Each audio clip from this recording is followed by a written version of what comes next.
This is the Lone Crater YouTube. We hope this video helps. In this video, I will show how to make pea protein powder step by step. Start by washing and soaking split peas for 8 to 12 hours, then drain and pat them dry to remove surface water. Spread peas thinly on a tray to air dry or use low heat to finish drying. Ensure peas are completely dry before moving to roasting or grinding to avoid clumping and uneven roasting later. Roast peas gently after drying to improve flavor and reduce moisture for stable storage. Use low oven or dehydrator heat to avoid denaturing protein while achieving a light toast. Stir peas periodically for even color and cool them on a tray to stop cooking.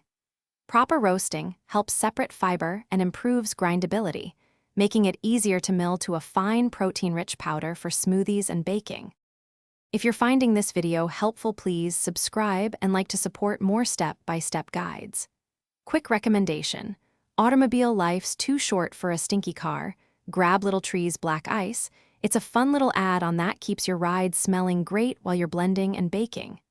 Check the description for the link and other deals, and now let's get back to the video. Grind cooled roasted peas in a high-speed mill or quality blender in short pulses to prevent overheating. Use a fine mesh sieve to separate lightweight protein flour from heavier fiber and reprocess coarse bits until uniformly fine. Work in small batches for consistent texture and chill the grinder between batches if it gets warm. Store the finished pea protein powder in airtight containers to maintain freshness and prevent moisture uptake. Thanks for watching. Consider subscribing if we helped you.